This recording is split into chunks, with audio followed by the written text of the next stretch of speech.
Kung mayroon man pong isang bagay na natitiyak ko lahat tayo ginagamit, ito'y walang iba kundi ang salamin. Tingnan nyo nga ang katabi nyo, mukha bang nagsalamin yan? No? Mukha naman, no? Dahil maaayos lahat. Lahat tayo, natitiyak ko, kahit papaano, humaharap sa salamin. Baka nga ang tanong ay, hindi kung humaharap ka sa salamin, kundi ang tanong, ilang beses kang humaharap sa salamin. Iba siguro sa atin, miya't-miya. Kaya nga yung iba, kahit ang cellphone, parang salamin na din. Ginagamit na mistulang salamin. Mahiwaga ang salamin. Kaya nga iba sa atin, minsan parang kinakausap na lang din ang salamin. Salamin, salamin sa dingding. Kailan mo sasabihin, nasaan ang pag-ibig? Lahat tayo'y napapatanong, minsan wala ka ng ibang mapagtanungan, kaya sa salamin ka na lang nagtatanong. Mirror, mirror on the wall, who is the fairest of them all? Siguro nga, napakahilig natin humarap sa salamin. Kaya nga, mahilig din natin at popular kantahin, nabibighani tayo sa mahiwagang salamin, sa salamin sa dingding. Ngunit may ibang klaseng salamin akong nais itanong sa ating lahat. Ano nga ba ang salamin ng ating buhay? Bakit nga ba tayo nagsasalamin? Para ayusin, tignan ang ating sarili. Kaya nga't sa mas malalim na pamamaraan, maganda rin tanungin, ano ang salamin natin sa buhay? Sa Ebanghelyo, narinig natin, napatanong si Jesus sa Nazareno sa kanyang mga alagad. Ang una niyang tanong, sino raw ako ayon sa mga tao? Para bagang sinasabi niya, anong sabi ng ibang tao? Mga kapatid, minsan parang ganun ang salamin natin sa buhay. Gusto mong malaman sino ka? Gusto mong malaman maayos ka? Gusto mong kamustahin sino ka? Anong kailangan mong tanungin? Ano bang sabi nila? Kaya nga minsan, ganun lagi ang ating mga tanong. Siguro kanina, habang nagbibihis kayo, nakaharap kayo sa salamin, napapatanong kayo, ano kayang sasabihin nila sa susuot ko? Sana mapansin nila, bago tong suot ko. Manigas sila sa inggit pag nakita nila ang aking suot. Minsan napapatanong ka, uy, anong sabi nila? Masarap ba ang luto ko? Maganda ba ang ayos ng bahay natin? Sabi ng mga kaklase mo na dumalaw dito. Minsan, ang binibigyan timbang natin, ano ang sabi ng iba? Kaya nga minsan kahit sa mga pamilya, pag nagtatalo sa pamilya, ang kadalasang pinagmumulan ng pagtatalo, ano na lang ang sasabihin ng ibang tao? Di po ba? Kaya minsan, hindi pa dapat ikasal, pipilitin yung ikasal dahil ang lagi nyong sasabihin, baka kung anong sabihin ng ibang tao. Kaya magpakasal na kayo. Nakakahiya dahil baka kung ano na lang ang sabihin ng ibang tao. Ganun ba tayo? Ganun ba ang ating salamin? Ang sasabihin ng iba? Doon na lang ba nakasalalay ang ating nagiging desisyon sa buhay? Kaya nga minsan, pag may nagtanong, sino tutulong? May nasunugan na naman kahapon. Halimbawa, may manawagan dito sa Quiapo. Sinong tutulong? Magsisilid ng bigas, ng delata. Anong minsan ginagawa natin? Titingin ka muna sa tagiliran mo. Magtataas ba ng kamay sila? Pag di nagtaas, hindi na rin ako magtataas. Pag nagtaas sila, hindi ako papatalo. Ako din. Ganun ba tayo? Anong sabi ng iba? Ngunit may ikalawang tanong si Jesus Nazareno. Kayo, sino ako sa inyo?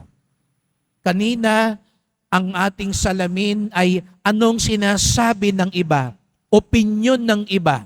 Ngayon naman, ang sagot sa tanong, sino ako, ay ano naman ang sabi mo?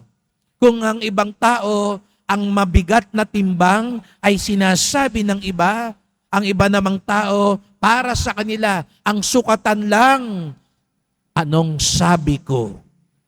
Mas mahirap kausap yun. Hindi magpapatalo yun.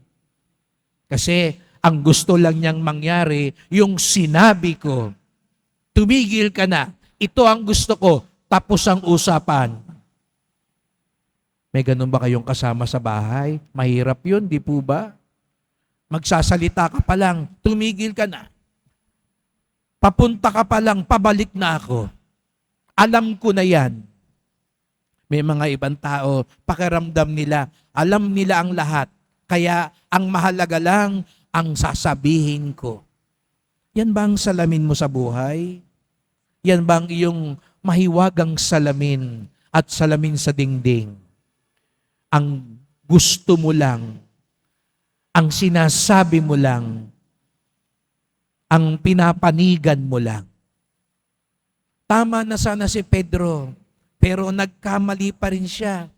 Kaya't anong sabi ni Jesus? Nung sinabi kasi ni Jesus sa Nazareno, okay na Pedro, nung sinabi mo, ikaw ang Kristo, ang Diyos ang nagsabi niyan sa'yo. Pero nung sinabi ni Jesus sa Nazareno, kailangan kong mamatay sa krus, anong sabi ni Pedro? Lord naman, wag naman ganyan.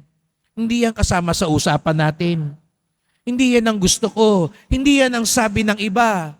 Anong sabi ni Jesus sa Nazareno kay Pedro? Lumayo ka, Satanas. Sa ibang salin, anong sabi ni Jesus sa Nazareno? Sumunod ka sa akin. Pwede pang isang salin, tumingin ka sa akin. Kaya ka naliligaw eh. Kaya ka nalilihis. Kaya nagiging pasaway. Humarap ka sa akin. Sa makatwid, para bagang sinasabi ni Jesus sa Nazareno, ako ang gawin mong salamin, sa aking katumingin. Bakit daw po? Bakit si Jesus sa Nazareno ang pinakamaayos, pinakamainam na salamin? Sapagkat siya ang salamin ng Diyos at salamin ng tao. Kay Jesus sa Nazareno, nakikita natin ang Diyos sapagkat siya'y Diyos na totoo. Siya ang anak ng Diyos. At anong ipinapakita ni Jesus sa Nazareno? Hindi Diyos na mapagmalaki. Sa atin kasi, pag Diyos, ang tingin natin, makapangyarihan, siga. Kaya nga yung ibang tao, sinasabi natin, nagdidiyos-diyosan. Kasi pinipilit niya ang lahat sumunod sa Kanya, yumuko sa Kanya. Pero ganun ba si Jesus sa Nazareno? Ipinakita niya kung sino ang tunay na Diyos. Ang Diyos na hindi pinaglilingkuran kung hindi siya ang naglilingkod. Ang Diyos na hindi siya yung pag-aalaya ng buhay, kundi siya ang nag-aalay ng buhay. Isang Diyos na mapagkumbaba. At ikalawa, dahil siya'y taong totoo, siya rin ay salamin ng tao. Gusto mo pong malaman kung sino ka? Gusto mong malaman kung ano ang kaya mong gawin? Gusto mong malaman ano ang misyon mo sa buhay? Humarap ka lagi kay Jesus Nazareno.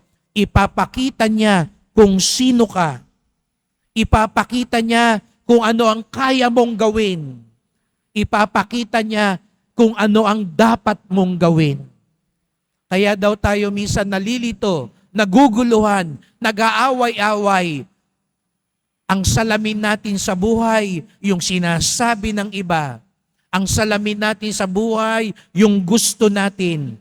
Pero kung ang salamin pala natin, si Jesus Nazareno, mas magiging maayos ang lahat. Sabi nga po ni San Juan Pablo II, ipinapakita ni Jesus kung sino ang tao at ang pinakamataas na pagtawag ng tao. Jesus is the revelation of man and brings to light His highest calling. Kapag nakikita sana natin si Jesus Nazareno, tinataas pa natin ang ating kamay, tumitingala tayo sa Kanya, sana makita din natin, ganun tayo dapat. Kung si Jesus Nazareno mapagpatawad, ganun din tayo dapat. Kung si Jesus Nazareno mapagbigay, ganun din tayo dapat. Kung si Jesus Nazareno mapagmatiis, ganun din tayo dapat. Tandaan natin, siya rin ay salamin natin sa buhay. Baliwala ang isang deboto, tingin ka nga ng tingin kay Jesus Nazareno, maramot ka naman, mapang-away ka naman, hindi ka marunong magpatawad. Baka sabihin sa ni Jesus Nazareno, lumayo ka Satanas, humarap ka sa akin, tignan mo ako. Mga kapatid, gaano ka ba kadalas humarap sa salamin? Sana sa buhay din natin, humarap tayong madalas kay Jesus Nazareno. At sa pagharap natin sa Kanya, hindi lang tayo hihiling, hindi lang tayo magmamakaawa. Sana makita natin kung sino talaga siya at makita din natin kung sino talaga tayo. Sapagkat si Jesus Nazareno ang salamin ng Diyos at salamin ng tao.